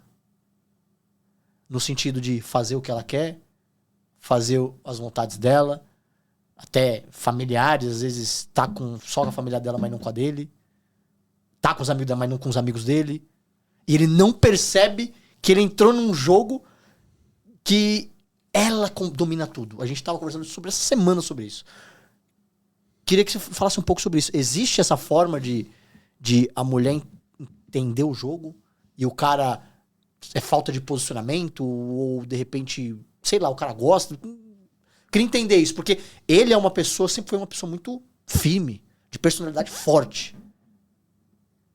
E a gente sabe que por meio de imposição, jamais alguém ia conseguir controlá-lo, sabe? Mas controla pelo ego. Infla o ego e aí tem ele nas mãos. É sempre o padrão do casal, né? A mulher imatura, mais manipuladora. O processo, ou seja, ela acaba... Tudo nasce de uma insegurança. Então, por exemplo, a gente fala, tal pessoa é controladora. O que é uma pessoa controladora? Uma pessoa controladora é uma pessoa que em algum momento da jornada dela, ela foi ferida na autonomia, ela teve a liberdade dela tirada. Isso pode ser na infância, pais muito restritivos. Ou ela é uma pessoa que ela em algum momento ela sentiu desprotegida. Algo grave, algo grande. Pra ela, daquele momento que ela viveu. Então ela é uma pessoa que dentro dessa ferida ela tem uma necessidade de controlar mais para se sentir segura. E aí quando as pessoas vivem isso na relação a dois, porque a dor de uma traição se equipara à dor de uma pessoa que vive um cenário de guerra. Sim. Então a traição é algo traumático. Sim. É traumático porque faz você questionar a sua realidade. É muito profundo isso. É como se a realidade que você vive não existisse. Então é traumático. Pessoas que viveram relacionamentos assim, adoecidos, elas tendem a inconscientemente, se eu sofro uma situação traumática, eu vou me organizar para evitar isso acontecer de novo. Então inconscientemente eu vou manipulando para deixar você dentro de um lugar onde eu fico confortável. Então eu problematizo, eu não quero que você saia com seus amigos, eu não quero que você faça isso, eu não quero que você faz aquilo, mas na verdade eu me sinto... desconfortável com você ser livre. Relacionamento tem que ser a base de confiança, Zé. A base de confiança. Agora, claro, a gente precisa ter juízo na cabeça. Sim. Poxa, eu sou um homem casado, eu tenho filhos, eu não vou estar em grupo de um monte de homem solteiro, fica mandando pornografia. Não. Eu não vou ter amigos que não são referências pra mim de construção de família. Eu preciso estar com pessoas alinhadas com aquilo que eu entendo como melhor pra minha vida, pra minha casa e pra minha família. E tudo isso constrói uma teia de segurança. Então você tem que olhar a estrutura da relação. Se a estrutura da relação é um lugar onde o casal é parceiro, é companheiro, não tem ali resquícios, curtidas estranhas, seguir pessoas estranhas, né? Pessoas que não faz sentido você seguir, curtir fotos que não faz sentido você curtir. Se o relacionamento tem uma estrutura básica de confiança, não tem pra que ficar desconfiando. Sim. Agora, se o relacionamento, ele é imaturo, ele é infantil, ele é problemático, quanto mais difícil é a convivência, porque a pessoa não tem caráter, porque a pessoa tem comportamentos que colocam o outro numa posição insegura, recebendo fotos pornográficas, seguindo pessoas que não devia, curtindo fotos que não podia, tendo amizades que não faz sentido. Aí quanto mais inseguro, mais controle. Uma pessoa controladora é uma pessoa que tem necessidade de aumentar a segurança. Nesse caso aí não, eles têm uma relação que não teria motivo de ter desconfiança, sabia? Mas tem a história de vida. Aí pode ser a história de vida de ambos. Veja bem, se eu sou traumatizado da guerra lá, igual nos filmes que a gente assiste, eu já assisti um filme assim, aí o pessoal vai, bum, estoura um champanhe. Na hora o cara já teve um gatilho, ele pensou que era um tiro. Então, ao menor sinal de um comportamento seu que me lembra um trauma meu, eu vou aumentar o controle porque eu vou me sentir inseguro. Nós não estamos na mesma realidade. Lembra que eu te falei, uma singularidade do ser, ele enxerga de uma maneira única. A percepção, a precisão. Nós não sentimos igual, nós não vemos igual, nada é igual. Então, é por isso que a vida, ao mesmo tempo, é um lugar tão cheio e tão solitário. Exatamente. Nesse caso aí, eu nem acho que eles não vivam uma vida legal, sabe? Não são felizes. Eles são, porque eu acho que, como eu falei pra você, o controle ali que ela demonstra. Tem que ver se ele acha ruim, né? Então, ele não acha. Que às vezes é só uma opinião externa. Ele não... É que assim, o que eu baseio? Me baseio no quê? Quando estamos juntos com eles, ele e ela, ele é de uma forma. Quando ele tá sem ela, ele é de outra. Sabe? No sentido de, parece que queria fazer, tem mais vontade, queria fazer mais coisas. Não tô falando de coisa errada, tá? Não tô falando de coisa errada. Mas queria poder, sabe? Entendi. Queria estar mais próximo da minha família. Queria... Mas nós somos várias pessoas, né? Então... Você chega na sua mãe, você é um. Você chega no trabalho, você é outro. Você chega na igreja, você é outro. Então, aí eu não acho que... Foi o que eu falei, eu não acho que ele viva mal. Não acho. Que bom. Não acho que ele viva mal. Mas eu sinto que ele, inconscientemente, mas não assumindo, ele percebe que poderia ser mais livre. Mas assim, não ele livre, mas fazer mais coisas pro lado dele. Eu sinto que ele não se sente preso. Porque ele gosta de estar com a família e eu não acho errado isso. Mas eu falo no sentido de eles poder trazê-la pra fazer as coisas que representam ele também. A história e a vida dele. Que isso não é. Parece que se fechou muito a vida dela, entendeu? E aí eu acho que é isso que ele sente falta, mas não percebe inconscientemente, né? Quanto gira em torno disso. Porque quando ele está sem, ele demonstra essa vontade, entendeu? Nossa, eu queria que ela estivesse aqui agora com a gente e tal, sabe? Tipo... Mas quando é pra trazer, não consegue trazer. Sempre há um empecilho e não vem. Não dá, entendeu? Entendi. Mas eles vivem felizes. Não é um controle, na minha visão, não é aquele relacionamento onde o controle é ruim. De imposição, de pai, e aí briga. Não. É um controle, como eu te falei, que mexe com o que ele gosta. Então ele é feliz. Tá tudo certo e tá tudo bem. Irmão, como a gente tá perigrando aí pra chegar pro final, eu queria falar uma coisa sobre o perdão que eu queria perguntar pra você. Nós falamos sobre vários tipos de perdão, como perdoar, relacionamento, a importância, né, a ancestralidade ali do perdão. Mas eu queria perguntar pra você se há algo que é imperdoável. Que nós falamos da importância do perdão, vem de Deus, do débito, tal, a conta que a gente tem, né? Então, beleza. Então, existem vários tipos de perdão e vários tipos de régua situações. De quem? Na minha? Na de Jesus? Então nas duas. Há alguma coisa que é imperdoável na regra divina, que eu acredito, por mais que nós sejamos humanos, eu acredito que esse é o exemplo que a gente tem. Lógico, somos humanos, então nossa régua vai cair muito. Então, tem algo imperdoável pro lado divino e existe algo imperdoável para nós aqui, meros humanos? Imperdoável divino é a blasfêmia contra o Espírito Santo. Que é basicamente, eu acho até quase impossível você blasfemar contra o Espírito Santo. Porque você tem que levar em consideração o nível de consciência do blasfemo. Sim. Entendeu? Entendi. Então, assim, muitas vezes é uma pessoa no escuro da vida proferindo baboseiras. Que ela não tem nem consciência. É diferente da blasfêmia do fariseu, que ele nega a realidade porque sabe que aquilo era um ato de Deus e atribui ao diabo. É uma blasfêmia consciente vencida pelo orgulho e pelo ego. Exatamente. Agora, quem, né? Então, assim, esse é um ponto. Eu acho que é muito difícil a pessoa conseguir blasfemar contra o Espírito Santo. Conscientemente, né? É porque, primeiro eu preciso ter ali uma dimensão, uma consciência, uma percepção, para depois eu assumir uma posição. Caso contrário, é só eco, nem é voz. E eco não blasfema. Esse é um ponto. Já, olha para a história da humanidade. A gente tem tragédias horríveis. Você perdoaria o Osama Bin Laden se a sua família estivesse no World Trade Center? Pensando, se for colocar a emoção mundana do Bruno, não.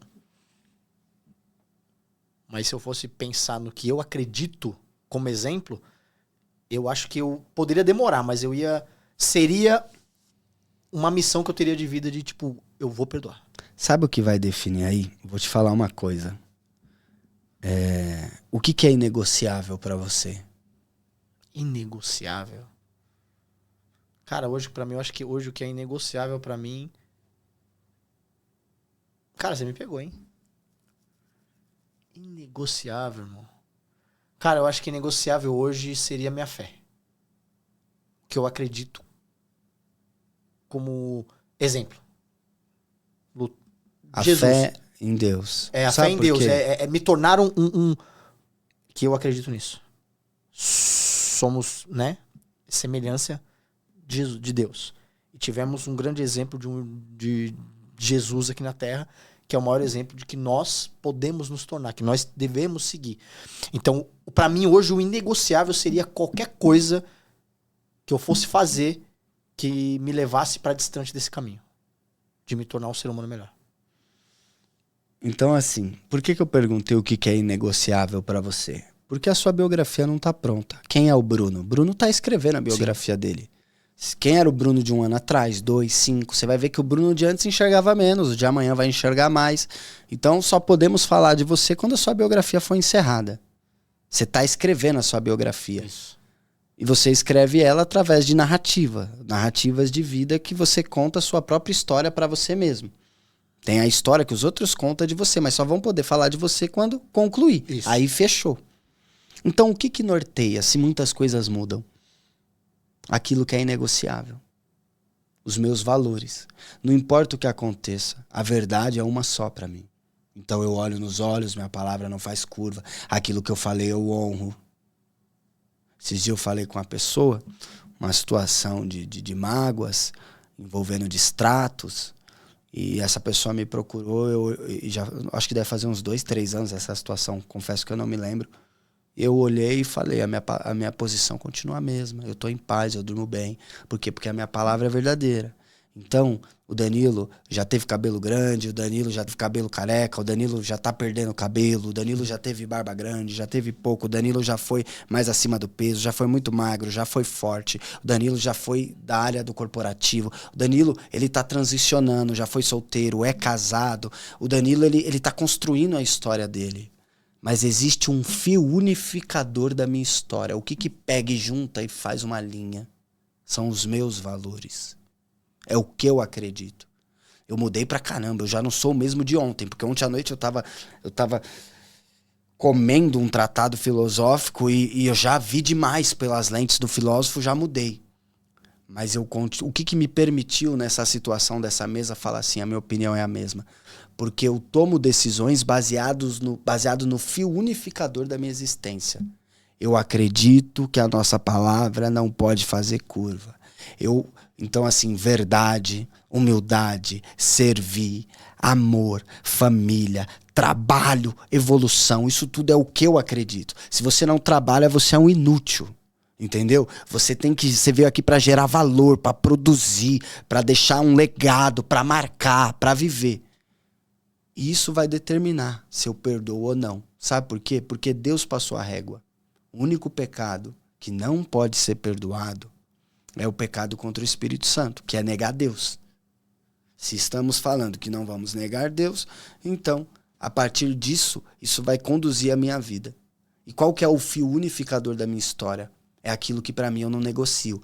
Quando eu, sempre em decisões difíceis, as pessoas são extremamente superficiais. Quando eu falo de superficialidade, para uma pessoa e fica perguntando 10 por que ela sabe aquilo, você vê que ela não sabe de nada, ela tá ecoando alguma coisa que ela viu.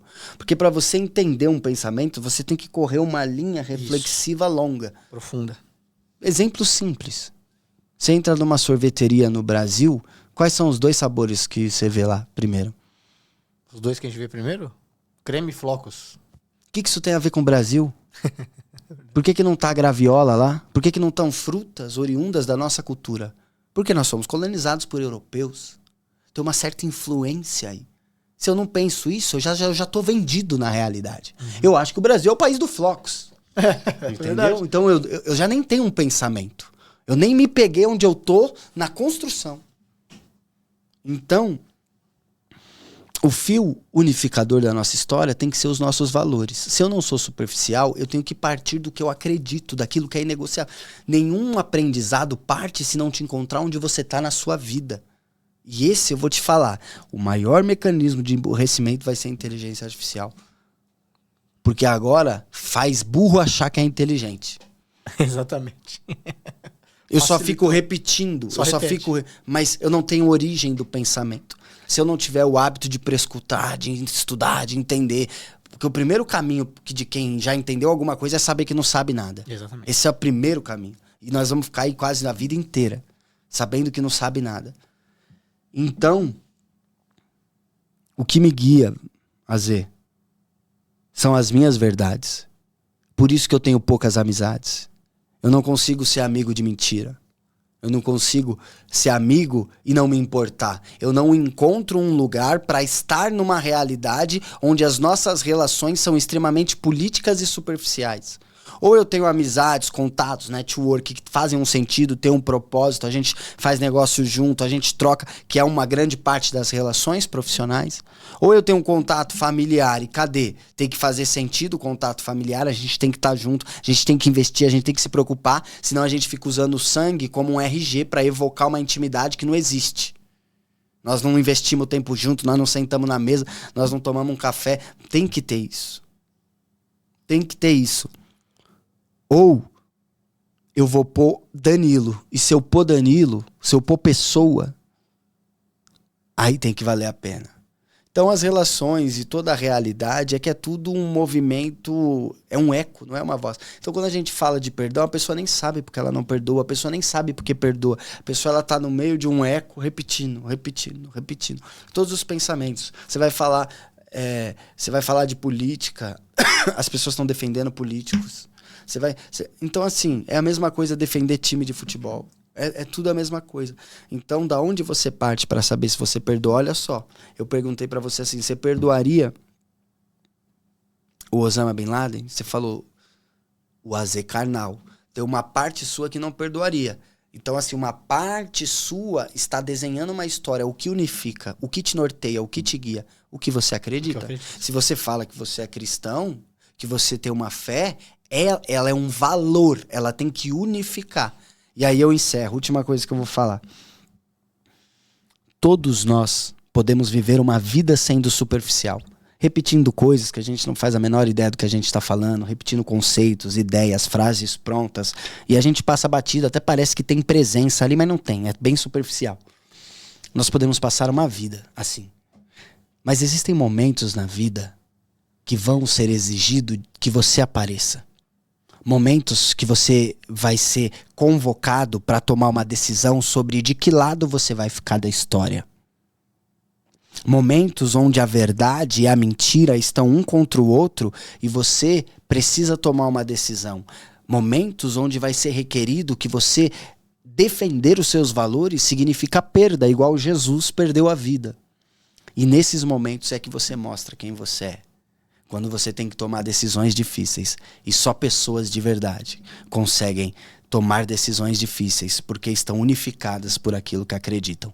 Pessoas superficiais sempre cedem nesse momento. Esse é o maior filtro da existência. Como a pessoa age no dia que ela ia perder. Como ela age no dia que ela tinha que reconhecer o erro. Como ela age no dia que pra garantir aquilo que ela falava que ela acreditava, ela tinha que perder tudo. Isso vai demonstrar quem você é. Segundo momento, quando as pessoas que te deram uma facada nas costas te procurar, como você age, dizem quem você acredita. Exatamente. Os dois momentos cruciais da vida. O resto, a superficialidade passa. Mas naquele momento que a pessoa tem uma conduta duvidosa que doeu em você, ali ela apareceu. Ali ela apareceu. E é aí que você tem que ser muito criterioso com quem você caminha. Porque, meu Deus, eu nunca esperei isso de tal pessoa.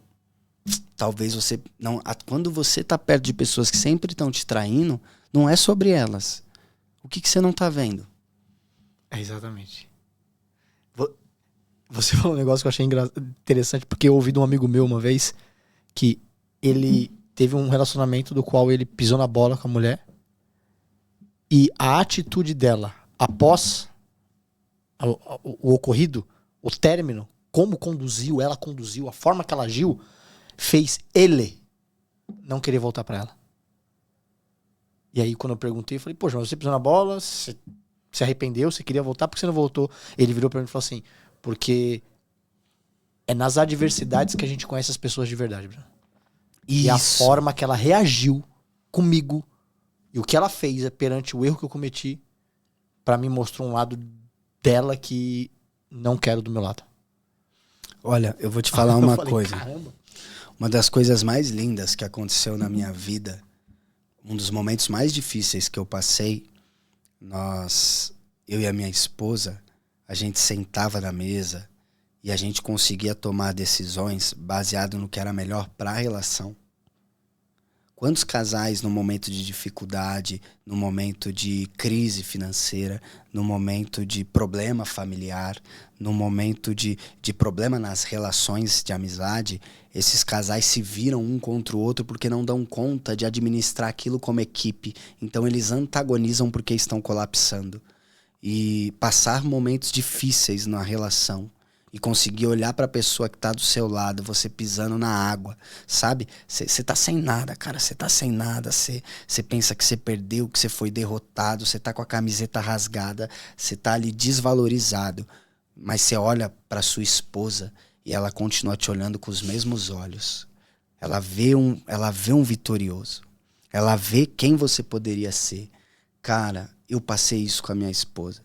Eu passei por crises enormes, de estratos societários, sabe? Perda de familiares. E por acreditar em algo. Por um valor. Porque era a única coisa que me mantém, aquilo que é inegociável pra mim. Se eu abrir mão disso, o Danilo some. O fio unificador da minha biografia são os meus valores. E diante desse momento eu olhava pra ela, a gente na mesma crise. Essa mulher nunca me olhou diferente. Não tem mulher mais sublime pra um homem do que aquela que no momento que o homem chega mais baixo na vida dele, ela continua olhando pra ele por aquilo que ela sabe que ele pode ser. Essa mulher, cara, é uma ligação de alma. É uma ligação de alma. Você tocou num ponto forte, porque no meu último relacionamento, o que mais me doeu foi isso. Eu não ter tido essa mulher, sabia? No momento da maior Mostrou quem era, né? No momento que o seu amigo falou. Me mostrou no momento da minha maior fragilidade, na minha pior fase financeira, na minha maior estabilidade emocional. Ela me olhou diferente. Ela não me olhou como quem eu era de verdade, sabe? E aí... Você se sentiu sozinho. Eu me senti sozinho. Eu me senti inútil, pequeno. E, cara, não me machuca mais. Mas você falando isso mexeu com uma emoção porque fez eu voltar lá, sabe? E, porra, independente de qualquer coisa, você ouvir da pessoa que você amava, né? Ama, tá dividindo ali uma história. Que se você for correr atrás dos seus sonhos, continuar atrás dos seus sonhos, eu não vou estar mais do seu lado, dói. Dói. Você, sabe? Saber que só porque você tá numa fase difícil, mas lutando, batalhando, você não serve mais. Isso machuca. Nossa. Mas foi bom. Sempre ensina. Sempre ensina. E me mostrou coisas que eu não via sobre a vida, sobre mim, sabe? E isso também abriu um leque pra mim em relação à conduta, ao tema traição. Vou dar um exemplo. A traição de um casal, ela não é só você se relacionar sexualmente com outra pessoa. O abandono é uma traição. O abandono é uma traição. Largar sua mão no momento de dificuldade é uma traição. A fase financeira tá ruim, eu não vou estar do seu lado, é uma traição. Seus sonhos são seus. É uma traição. É uma traição. Então, isso me abriu um leque muito grande e por isso que hoje eu dedico a minha vida a falar sobre perdão, sobre traição, sobre restauração. Porque quando eu vivi isso, eu entendi que durante a minha vida eu cometi algumas infidelidades conjugais, que a gente fala. Mas eu nunca cometi a infidelidade da deslealdade. Do abandonar alguém no momento difícil. Do de não lutar e não pegar os sonhos da pessoa que tá do meu lado como meus. O de apoiar, o de ajudar, o de passar a situação financeira fodida, se tiver que morar debaixo de uma ponte, eu ia estar junto. E aí eu percebi que existem inúmeros tipos de traições, de infidelidades que a gente não faz ideia. E isso me cresceu como um ser humano. Por isso que hoje eu me dedico a ajudar pessoas a olharem as relações e elas mesmas diferente. Que a lealdade, ela é muito importante até mais do que a fidelidade. Você sabe que você tem duas mulheres. Existem duas mulheres. Aquela que no momento de vulnerabilidade do homem, onde o homem está derrotado, desacreditado, ela humilha esse cara. E essa mulher, na vida do homem, ela é como se fosse um câncer para os ossos dele. É pior que na alma. É algo no osso, no que sustenta. Mas aquela mulher que no momento que todo mundo desacredita, o homem consegue se encontrar no olhar dela. Cara, Deus deu pra mulher esse poder. Como eu sempre falo, Azê, a mulher sábia que olha pro homem, a hipergamia, né? A mulher, ela tá sempre querendo melhorar tudo. Mulher é assim, é do feminino. Muda os móveis da casa de lugar. A mulher tá sempre querendo melhorar. Compra uma flor, põe um perfume. A mulher tá sempre, quer trocar o copo. E essa mulher, que diante das densas trevas que momentos circunstanciais a vida pode trazer, ela continua olhando pro cara como aquele cara que ela olhou nos primeiros olhos e que fez ele se apaixonar por ela. Essa mulher vai levar esse homem no pódio mais alto da vida. Sem dúvidas. Sem dúvidas. Irmão, obrigado mais uma vez. Eu que agradeço, cara, meu amigo. é gratificante demais, irmão, ter você aqui, poder dividir com você sabedoria, poder aprender cada vez mais com você e trazer essa aula aí para as pessoas que estão assistindo o meu podcast aí. E saiba que, cara, as portas sempre estarão abertas. Você é um irmão, um cara querido que eu quero próximo, não só na vida, mas também nos projetos e tudo. Então, obrigado mesmo de coração, viu, irmão? Eu agradeço a audiência, agradeço a você que chegou até o final. Tenho certeza que você sai daqui abençoadíssimo. E obrigado, Azê. Pra mim é sempre uma honra a gente estar aqui. Obrigado, irmão. Pessoal, muito obrigado aí pra vocês que assistiram o episódio até agora. Se inscreva no canal, ative o sininho, compartilha pro maior número de pessoas possível. Se você conhece alguém que tá precisando se perdoar ou perdoar alguém, se livrar dessa mágoa, desse sentimento ruim, mande esse episódio pra essa pessoa entender um pouco mais sobre a grandeza do perdão, sobre o quanto o perdão pode ser transformador e melhor na sua vida. E é isso. Mais um episódio do podcast de A a Z.